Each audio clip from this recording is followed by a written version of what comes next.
Joining us now is former Florida Congressman and Fox News contributor, Lieutenant Colonel Alan West. Colonel, good morning. Good morning, Sandra. How are you? What are your thoughts this morning, Colonel?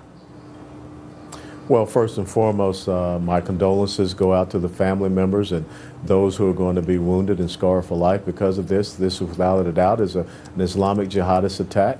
And there were so many indicators and warning signs that are out there that, once again, we refuse to acknowledge for whatever reason. And what do you make of the president's response? We're waiting on a FBI news conference to happen this morning. We understand the president will be getting a briefing from his security team this morning as well. But he did make a statement yesterday afternoon.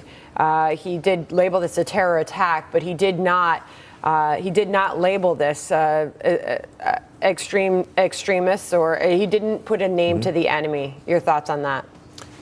Well, it's important. We're not going to be successful against Islamic jihadism if we refuse to acknowledge it, if we continue to dismiss it, and to once again make this an issue about gun control.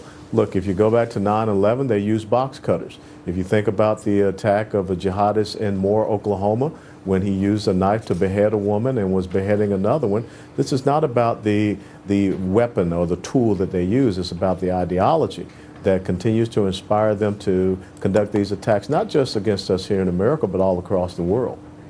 What do you make of this? Is looking like it's going to become a central theme of this election now: national security, foreign policy.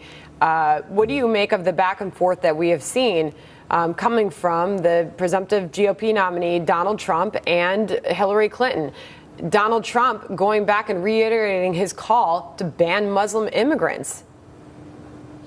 Well, I don't think it can be just that simplistic. We have to start looking at our visa processes and procedures. I think that when you look at nations that are on a terrorist watch list, we should not be accepting individuals from that country.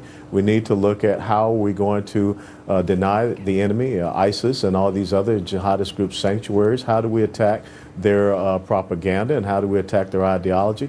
The fact that ISIS has a radio station, we should not be allowing them to broadcast. That's another one of those means of information warfare and technology that we should be leveraging. We should be cutting off their funding.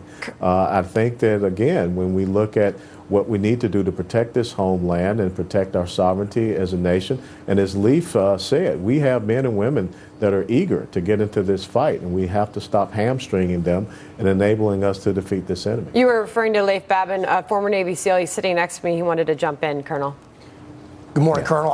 What do you think that we can do to combat this ideology here at home from a law enforcement perspective? You talked about the indicators that they had. What could the FBI, law enforcement do in order to stop this? Well, first and foremost, we have groups like the Council for American Islamic Relations that put the pressure on the FBI and also on the Department of Defense to change their jihadist and Islamic training manuals and programs. So we need to stop allowing groups like that to have the influence on our national security strategy and policies. That's the first and foremost thing. We have to start understand this is not just a law enforcement endeavor, that truly this battleground has no borders and boundaries. They're right here. We need to have that better coordination. And then when you look at what we should be doing in places like Iraq or Syria or Afghanistan, we have to identify these groups and, as I said, deny them sanctuary. We have to start cutting off their flow of men, material, and resource support. We're not doing that. We're allowing them to exist. This caliphate should have been taken down long before it was ever able to be established. And national security and foreign policy, that's number one priority for the federal government, and it can't be about campaign promises. Colonel, we've got to leave it there, but as we continue to watch this news this morning, and this horrific scene that we continue to show live footage of, everybody wonders, how do we keep ourselves and our families safe in this country?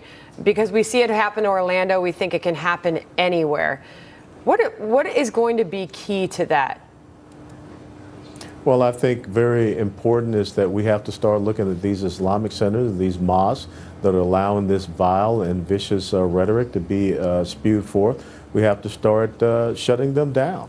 Just north of Orlando in Sanford, Florida, was an Islamic center and a mosque that had an imam come in just 2 months ago that had talked about how homosexuals should be killed. That should not be happening in the United States of America. My team was meeting with and had relations with a American-born suicide bomber that was killed in Syria. That should not be happening. All right. Lieutenant Colonel Alan West, good to have you this morning. Thank you, sir. My pleasure. Thank you.